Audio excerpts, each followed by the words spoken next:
Joseph. I just wanted to say I hope everything will get better soon. I'm sorry that you are going through all that nonsense. I believe what you did was the right thing to do, and it must be affecting you and your family quite a lot. Like, my question is, what is your mom's reaction to all of this going on with you? I'm sure she must be kind of worried about you. You you have a good one and stay safe, all right? Bye-bye. I appreciate that. That's actually a really interesting question. What does my mom think of this whole situation? Obviously, a lot of people watching know that I haven't had a relationship with my mom for a very long time. We do talk from time to time, not very often. It's usually about family business or whatever. But she does know what's happening right now. She's fully aware. And surprisingly, she took my side. She thinks that the teacher was wrong to be talking about Jesus in the classroom and denigrating atheists and the LGBT community in the classroom on class time. She thinks she was wrong to do that. So fascinatingly, she is on my side. And I do appreciate you, expressing support for what's happening. I figured I would give you guys an update on what was going on because, I try to give an update every week if possible. But basically, I intended to be out of here the first week of April. That was my plan. It's now April 11th, and I'm still not out of this fucking state. Kylie is out of this state. She is safe, and she has been out of state since all of this started, since this went down. I didn't want her in this area because people were talking about kidnapping her and brainwashing her to be a Christian. So, don't want her anywhere near that shit. But, okay, so I have to go to New York. I have to go there because my girlfriend is going to school in that area in September.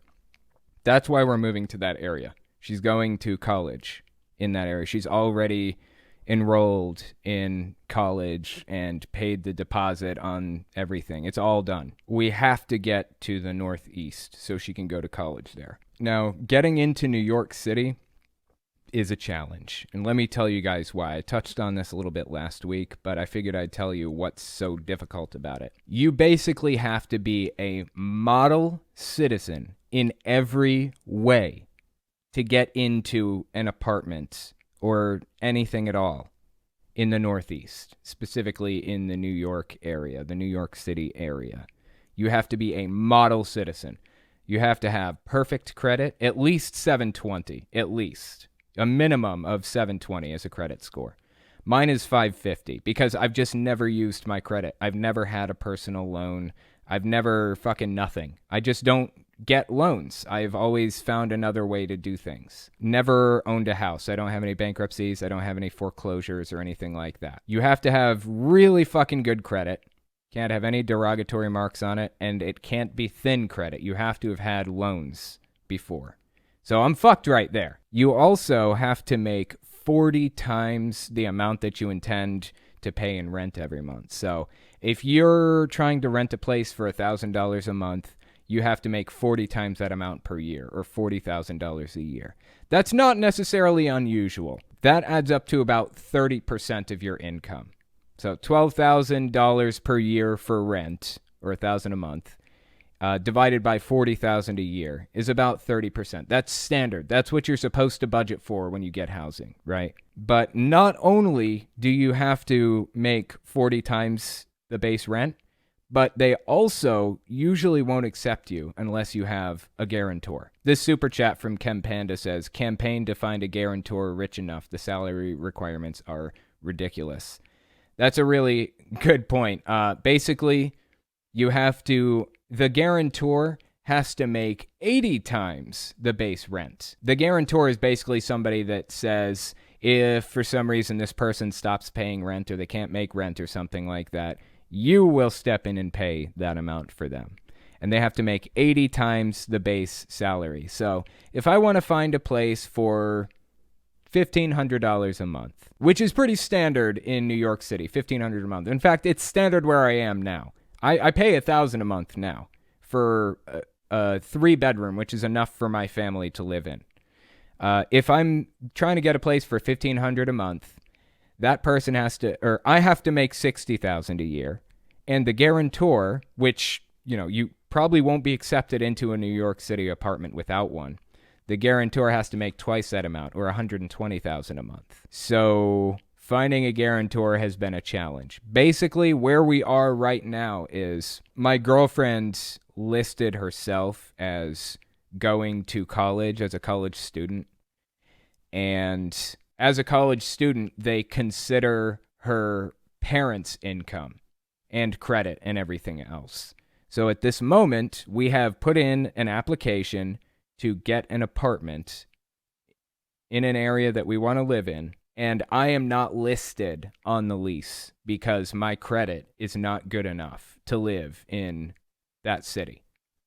They're basing it off of my girlfriend, not off of me. So this is basically our last shot.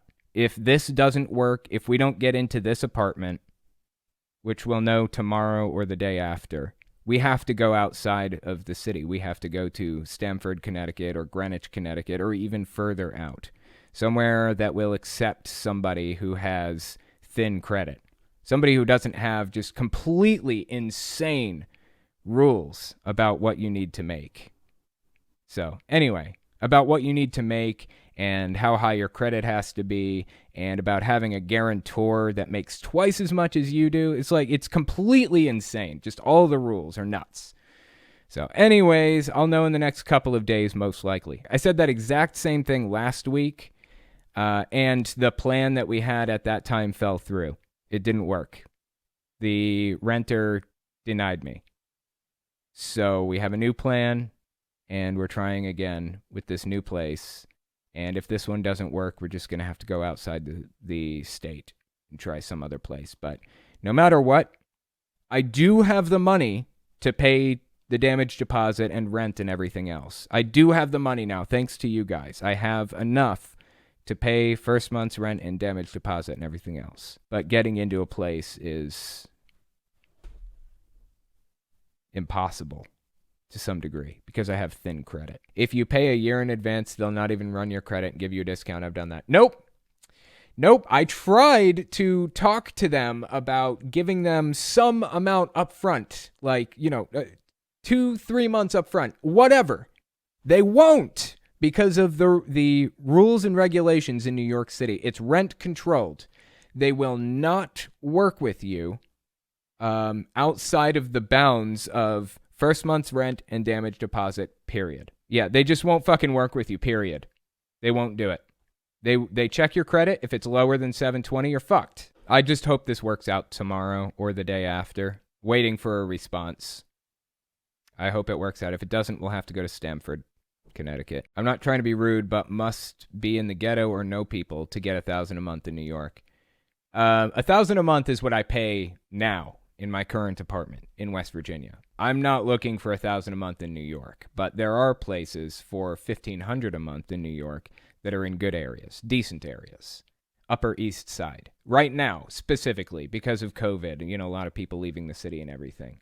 So I don't know if that's part of the reason why I'm finding decent deals there or what, but it's not insanely expensive. It's 25 to 50% more expensive than I'm paying in West Virginia, and that's perfectly reasonable.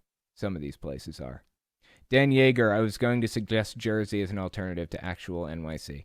Yeah, I would go to the north side, though, because my girlfriend's school is closer to the north side, so I'd be going to Connecticut instead. But we'll see. It's because of the regulations. New York City is rent controlled. If it wasn't rent controlled in New York City, hang on.